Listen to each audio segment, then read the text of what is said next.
আসসালামু আলাইকুম।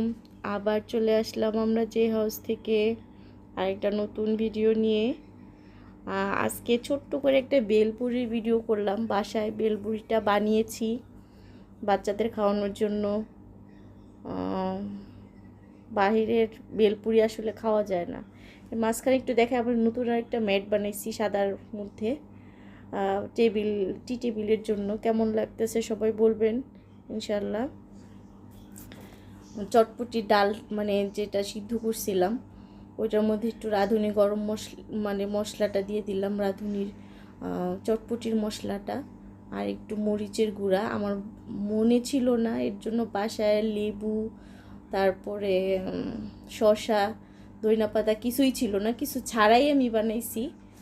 তারপরে দেখতে থাকেন, ইনশাল্লাহ ভালোই লাগছে। আবার আমরা যখন খাইছি তখন আসলে ভালোই লাগছে, কিন্তু মরিচটা একটু বেশি হয়ে গেছিলো, বাচ্চাদের জন্য খাওয়ার একটু কষ্ট হয়ে গেছিলো, ঝালটা খুব বেশি হয়েছিল।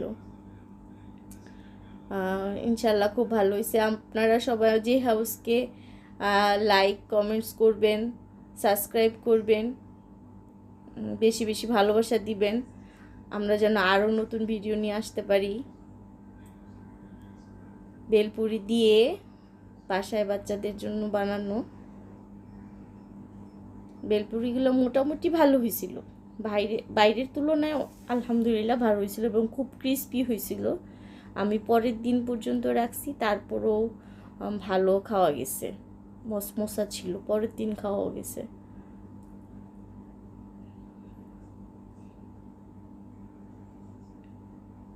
ঝাল এত বেশি দিয়ে ফেলছিলাম, খাওয়া খুব কষ্ট হইতেছিল। লবণ টবণ সবই ঠিক ছিল, কিন্তু ঝালটা বেশি হয়েছিল।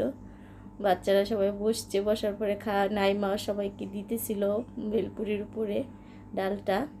কিন্তু শসা, আমি ডিম সিদ্ধ দিতেও ভুলে গেছি, ডিমও দিই নেই, পরে মনে পড়ছে যে ডিম দিই নেই।